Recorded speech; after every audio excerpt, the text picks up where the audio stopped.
मेनका की इच्छा के अनुसार एक ब्राह्मण पत्नी का पार्वती को पतिव्रत धर्म का उपदेश देना। ब्रह्मा जी कहते हैं नारद, तदंतर सप्तऋषियों ने हिमालय से कहा, गिरिराज अब आप अपनी पूर्व पुत्री पार्वती देवी की यात्रा का उचित प्रबंध करें। मुनीश्वर यह सुनकर पार्वती के भावी ग्रह का अनुभव करके गिरिराज कुछ काल तक अधिक प्रेम के कारण विषाद में डूबे रह गए। कुछ देर बाद सचेत हो शैल्यराज ने तथास्तु कहकर मीना को संदेश दिया।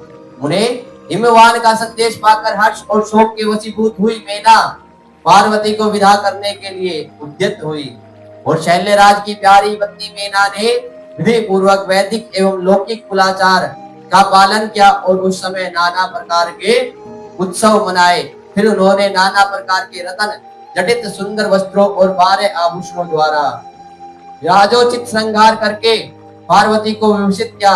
तत्पश्चात मीना के मनोभाव को जानकर एक सती साध्वी ब्राह्मण पत्नी ने गिरिजा को उत्तम पतिव्रते की शिक्षा दी। ब्राह्मण पत्नी बोली, गिरिराज किशोरी, तुम प्रेम पूर्वक मेरा यह वचन सुनो। यह धर्म को बढ़ाने वाला, यह लोक और परलोक में भी आनंद देने वाला तथा श्रोताओं को भी सुख की प्राप्ति कराने वाला है। संसार में पतिव्रता नारी ही धन्य है, दूसरी नहीं, वही विशेष रूप से पूजनीय है। पतिव्रता सब लोगों को पवित्र करने वाली है और समस्त पाप राशि को नष्ट कर देने वाली है। शिवे, जो पति को परमेश्वर के समान मानकर प्रेम से उसकी सेवा करती है, वह इस लोक में संपूर्ण भोगों का उपभोग करके अंत में कल्याण में गति को पाती है। सावित्री, लोपामुद्रा, अरुंधति, सांडिल्य, सतरूपा, अनसुया, लक्ष्मी, स्वधा, सती, संज्ञा, सुमति, राधा, मीना और स्वाहा, ये तथा और भी बहुत सी स्त्रियां साध्वी कही गई हैं और यहाँ विस्तार भय से उनका नाम नहीं लिया गया है। वे अपने पातिव्रत्य के बल से ही सब लोगों की पूजनीय तथा ब्रह्मा, विष्णु, शिव एवं मुनीश्वरों के भी माननीय हो गई है। इसलिए तुम्हें अपने पति भगवान शंकर की सदा सेवा करनी चाहिए। वे दीन दयालु, सबके सेवनीय सत्पुरुषों के आश्रय हैं। श्रुतियों और स्मृतियों से वे पातिव्रत्य धर्म को महान बताया गया। इसको जैसा श्रेष्ठ बताया जाता है वैसा दूसरा धर्म नहीं है, यह निश्चय पूर्वक कहा जा सकता है।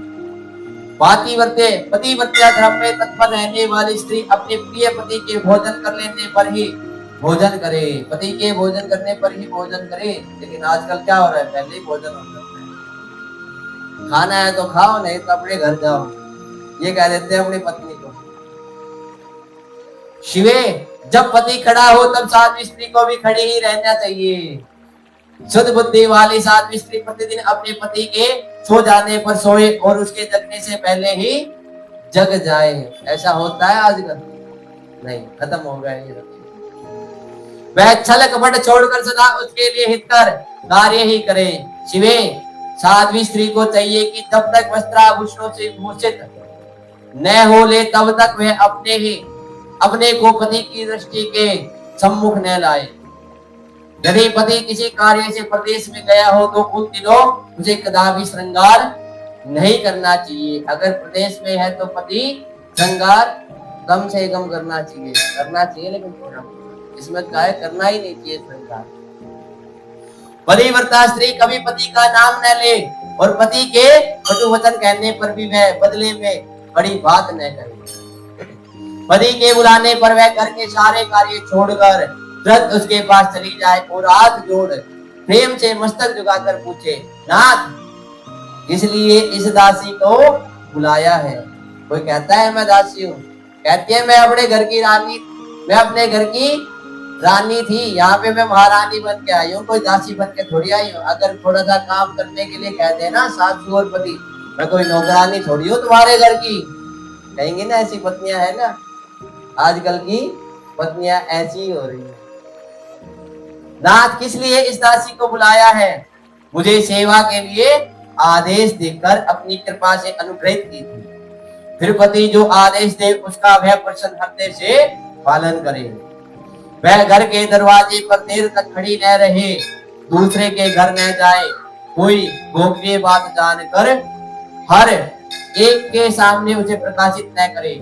पति के बिना कहे ही उनके लिए पूजन सामग्री स्वयं जुटा दे तथा उनके हित साधन के यथोचित अवसर की प्रतीक्षा करती रहे। पति की आज्ञा लिए बिना कहीं तीर्थ यात्रा के लिए भी न जाए। आज अगर बोल देना खाटू श्याम जी जाना है तो पति कहे या ना कहे खाटू श्याम जी चली जाएंगे सारी चीजें।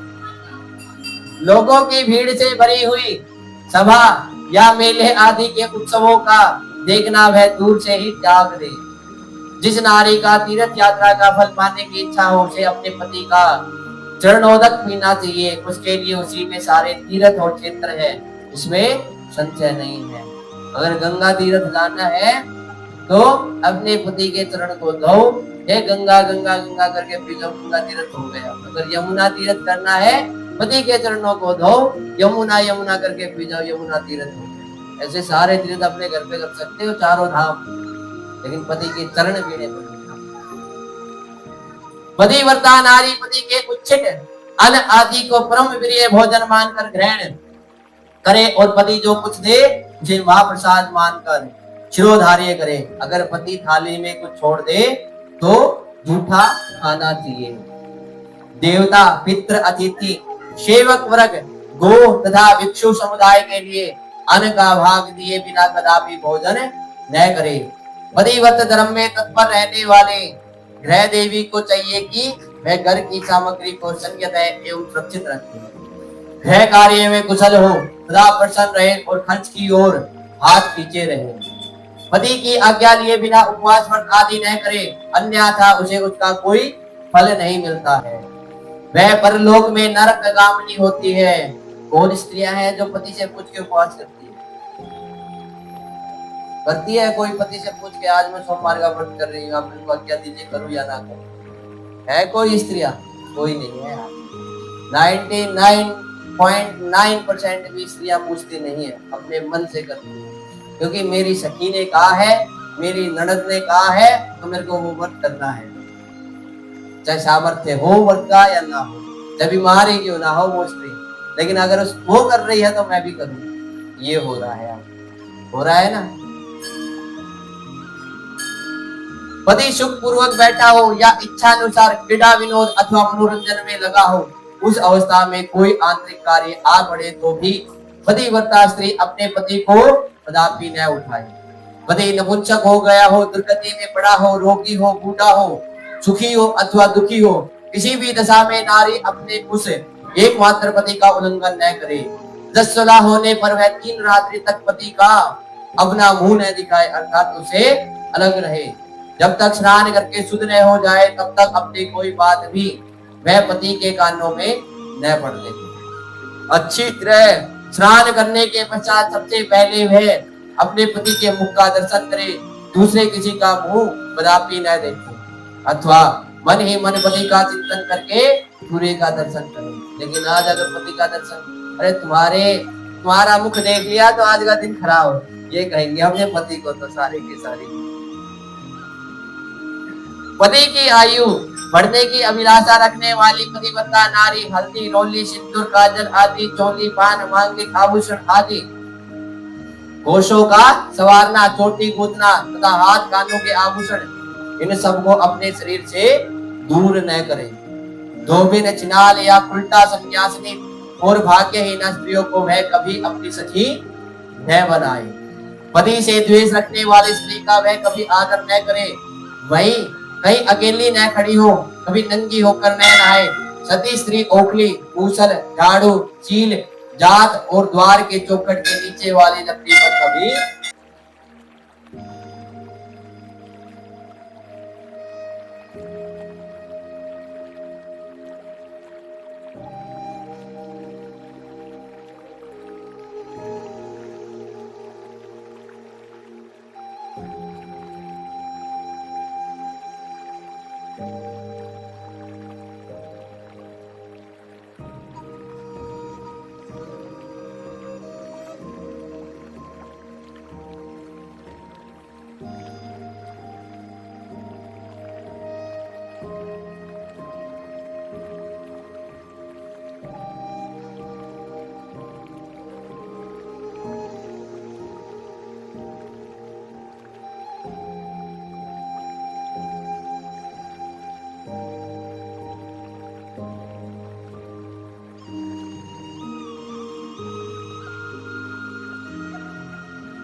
Thank